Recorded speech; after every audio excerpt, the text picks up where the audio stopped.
Adicional de insalubridade. O adicional de insalubridade é um complemento salarial. Ele é devido nas hipóteses em que os empregados, além de venderem para o seu patrão a sua disponibilidade de tempo, a sua capacidade produtiva, a sua aptidão laboral, também vendem um pouquinho da sua saúde. Veja, quem trabalha em condições ambientais saudáveis, quem trabalha numa empresa que tem uma cadeira, está no escritório, com o ar-condicionado ligado, não passa calor, não passa frio, não tem ruído, não tem pó químico. Quem trabalha num ambiente salubre está trocando a sua capacidade de trabalho pelo dinheiro que recebe na sua remuneração.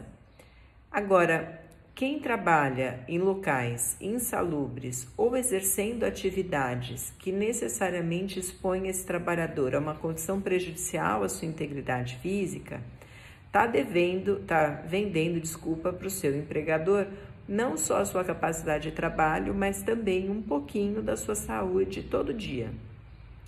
Um exemplo clássico que a gente dá aqui é quem trabalha em ambiente muito barulhento. Quem trabalha num ambiente ruidoso, de tanto ficar exposto ao barulho, acaba tendo perda auditiva. Então, de alguma forma, a gente compensa esse prejuízo à saúde e à integridade física monetariamente. É como se eu estivesse monetizando a saúde do empregado. Ah, professora, mas ele não podia trabalhar num lugar assim ruim, prejudicial para a sua saúde. Bom, tem atividades que necessariamente são exercidas nessa condição. Eu não consigo, muitas vezes, dissociar aquele agente nocivo da atividade que precisa ser prestada.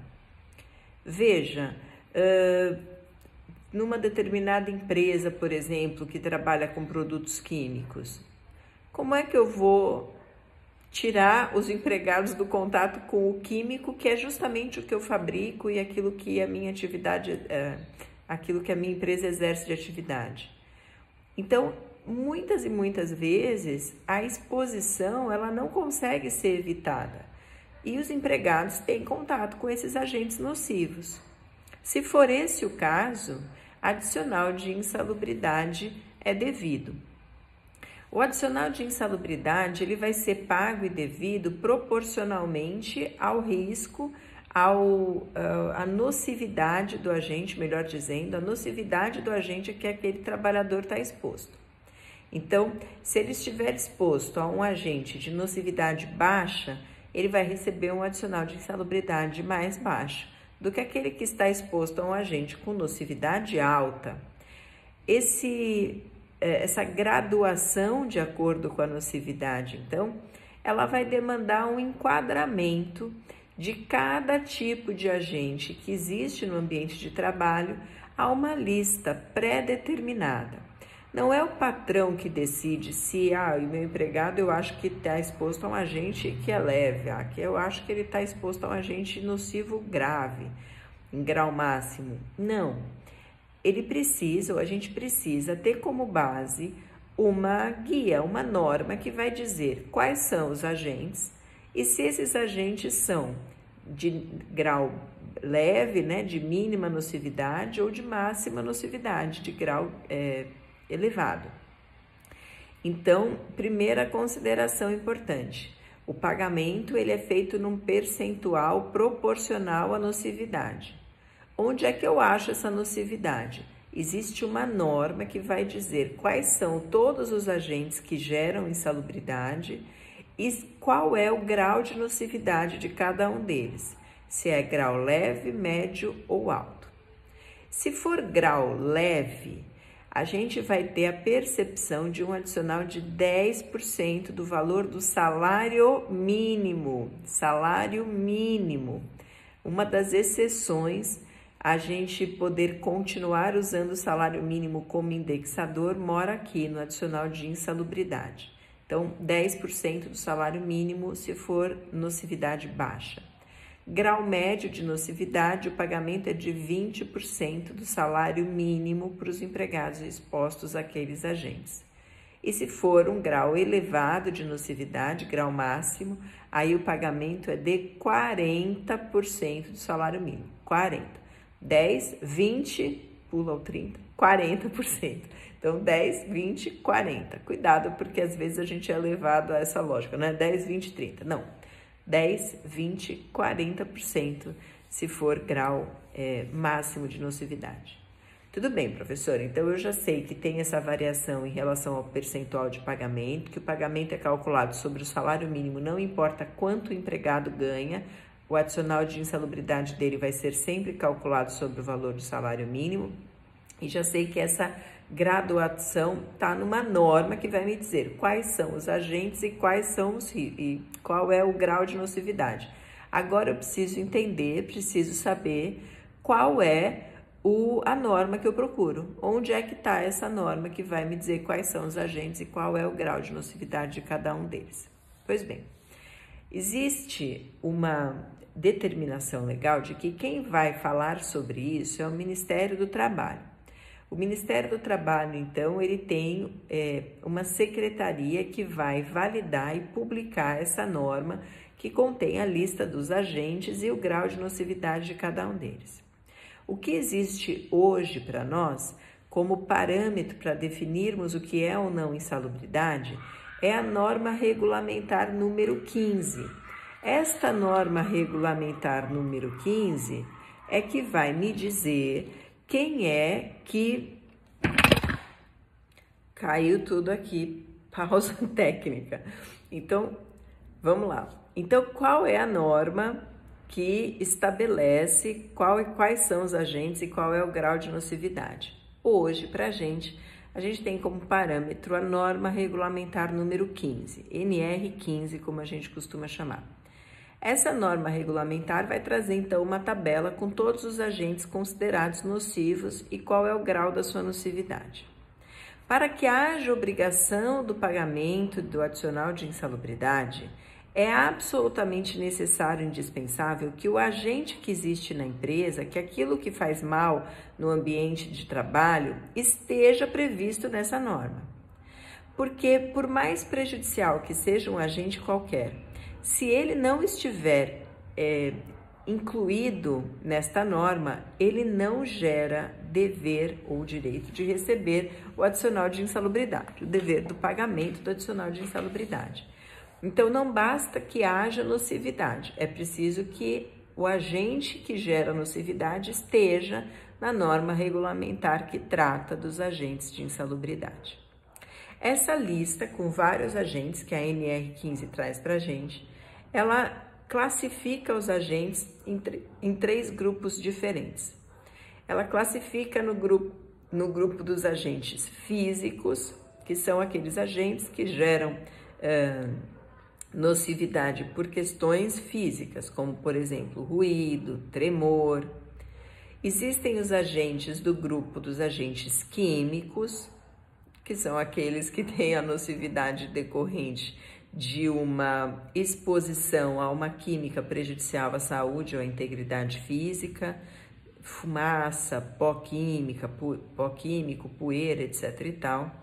E existe o grupo dos agentes nocivos biológicos, que é o que acontece, por exemplo, com os profissionais da saúde que tratam com vírus, bactérias, materiais infectantes.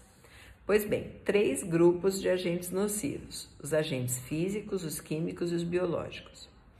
Esses agentes, de qualquer grupo, eles podem ser classificados como agentes quantitativos ou agentes qualitativos, quantitativos ou qualitativos.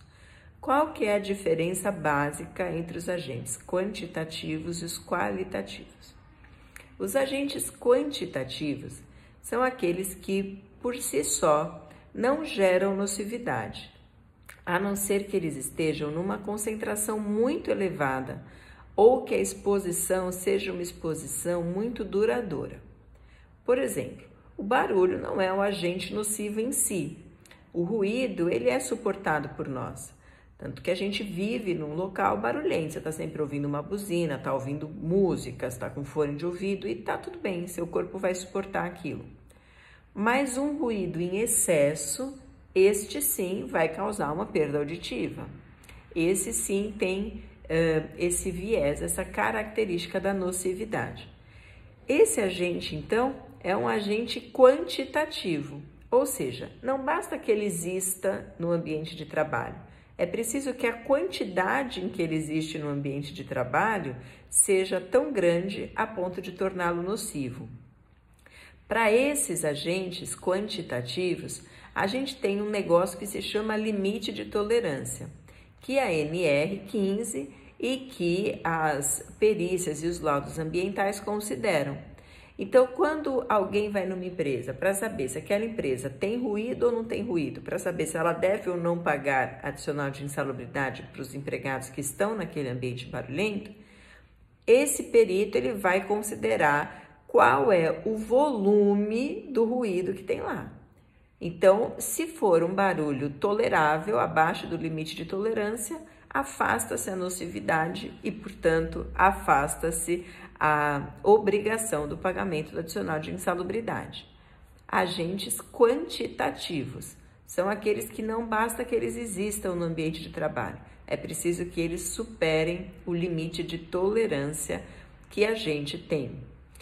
Diferente dos agentes qualitativos. Os agentes qualitativos, eles fazem mal por si. Não importa a quantidade dele. Uma determinada poeira química, por exemplo, ela pode ser tóxica independente da quantidade de poeira que tem num determinado ambiente. A toxicidade não depende da quantidade de agente que existe naquele ambiente. Os agentes biológicos, agora com a Covid, talvez a gente tenha percebido um pouco isso na prática. Se eu estou num ambiente com risco de infecção, então se eu tenho agentes biológicos com possibilidade de me infectar, não importa a quantidade de vírus que está no ar. Um é suficiente para me infectar? Então eu estou numa situação em que o agente é qualitativo, basta que ele exista. Eu não preciso verificar limite de tolerância, porque nós não temos tolerância a determinadas agressões, a determinadas nocividades. Pois bem, então, os agentes físicos, químicos ou biológicos, todos nessa lista, atualmente a que a gente tem como guia a NR15, classificados como físicos, químicos e biológicos e que podem ser quantitativos, preciso ver qual é o limite de tolerância, ou qualitativos, basta que eles existam no ambiente para gerar direito ao adicional de insalubridade. Quando a gente fala em adicional de insalubridade, e eu digo para vocês que o pagamento demanda a verificação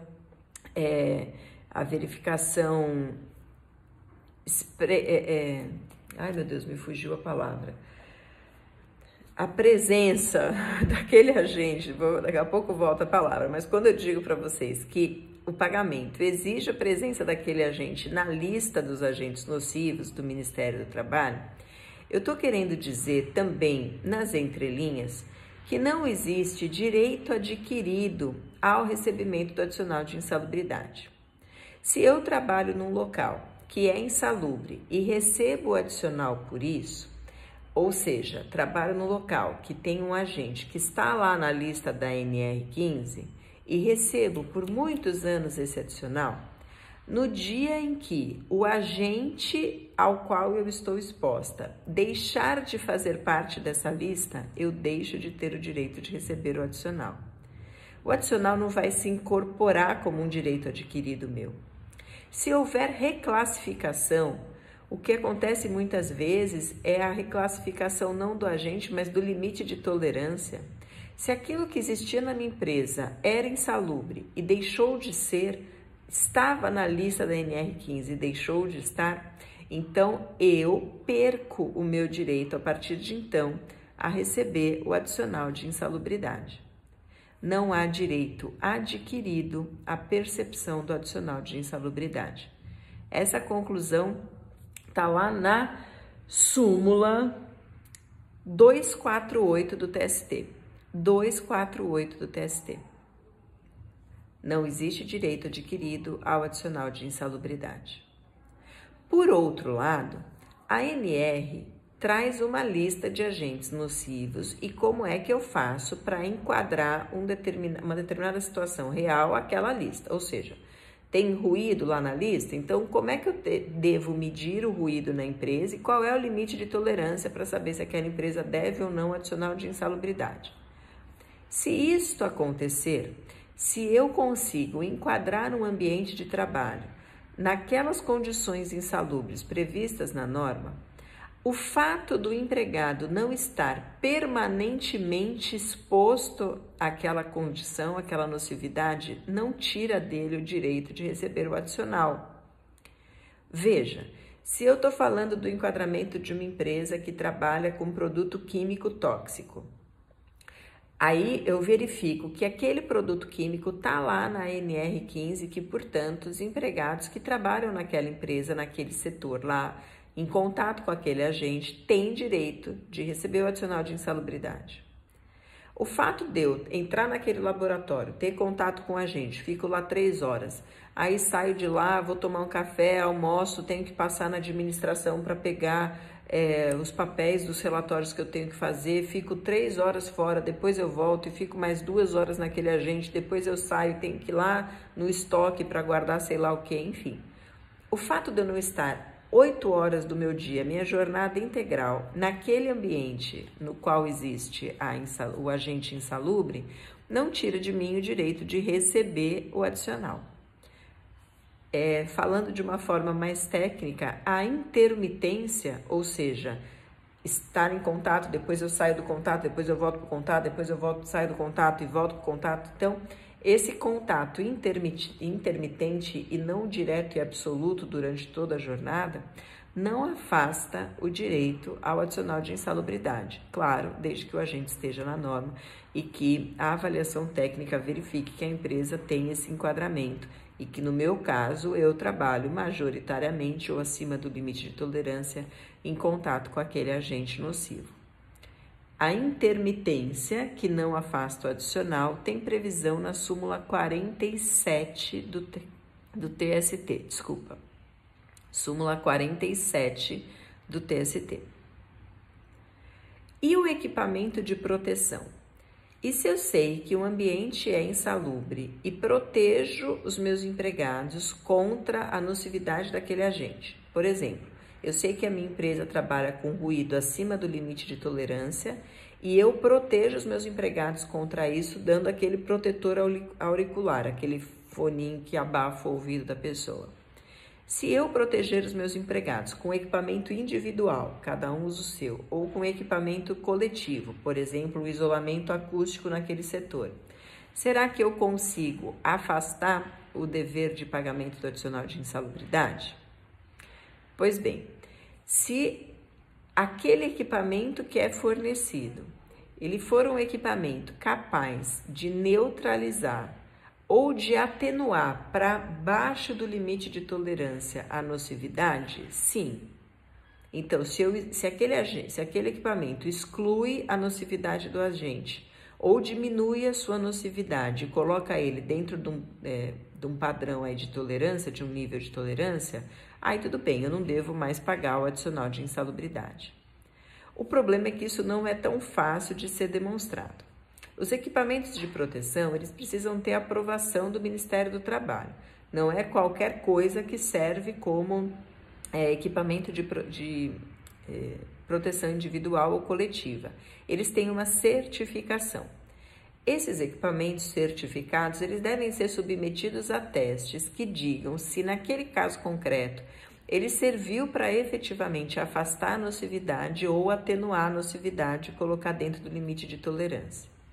Essa prova técnica é uma prova difícil de ser realizada e nem toda empresa presta atenção. A empresa acha que se eu estou num lugar barulhento e eu dou protetor auricular, pronto, não pago mais adicional. Não é isso. Se você tem uma empresa que é barulhenta, dá protetor auricular, você tem que pegar aquele seu equipamento, submeter ele a teste e comprovar que ele é efetivamente capaz de afastar ou diminuir a nocividade do agente, para que então possa deixar de pagar o adicional. Então, só dar o equipamento de proteção, mesmo que ele seja um equipamento certificado, porque todos devem ser, não afasta a obrigatoriedade do pagamento de adicional. Só entregar o equipamento não afasta. Mas, aliás, só entregar o equipamento não afasta. É o que está na súmula 2, na súmula 298 do TST. Mas, se eu der um equipamento e comprovar que esse equipamento é eficaz, aí afasta. Isso está na súmula 80 do TST. Então, pode afastar? Pode, desde que a gente comprove a eficácia daquele equipamento de proteção na atenuação da nocividade ou em afastar a nocividade completamente, exclusão da nocividade. Que mais que eu posso falar para vocês? Eu tenho que falar uma coisa super importante. Com a reforma trabalhista, a gente percebeu uma mudança na forma de entender o direito do trabalho como um todo. E essa mudança, ela decorreu principalmente do fato da gente ter uma liberdade negocial maior do que tínhamos antigamente. Antes da reforma, o direito do trabalho ele era muito mais legalista do que, como eu posso dizer, contratualista. Ele deixava muito pouco espaço para que as pessoas negociassem as condições de trabalho. Isso mudou com a reforma trabalhista. E um dos principais aspectos dessa mudança está no fato de que agora a norma coletiva pode prever e estabelecer qual é o enquadramento da nocividade de um determinado agente numa determinada empresa em relação ao adicional de insalubridade. Ou seja, eu posso ter uma norma coletiva que diga: esta empresa contém um agente nocivo X e eu, norma coletiva, enquadro isso como grau médio. Então, esse enquadramento, que em tese é feito sempre pela norma que estabelece a lista dos agentes e qual é o grau de nocividade, agora também pode ser feito pela norma coletiva, convenção ou acordo coletivo de trabalho, com prevalência sobre a lei. Ou seja, uma empresa que tem um agente que daria direito a um adicional de insalubridade grau mínimo, pode ter uma norma coletiva que manda ela pagar grau máximo. Da mesma forma, uma empresa que tem um agente grau máximo pode ter uma norma coletiva que preveja o pagamento, o enquadramento em grau mínimo. Não existe ainda, como eu posso dizer, uma acomodação legislativa tranquila em relação a esse tema quando o enquadramento for feito para diminuir. Ou seja, eu estou exposta a um agente grau máximo e meu sindicato enquadrou como grau mínimo. Será que isso pode acontecer ou não? Ou prevalece a determinação de que eu estou exposto a um agente de grau máximo? Me parece que, considerando o caráter protetivo do direito do trabalho, existe bastante espaço para a gente discutir quando esse enquadramento for para menos.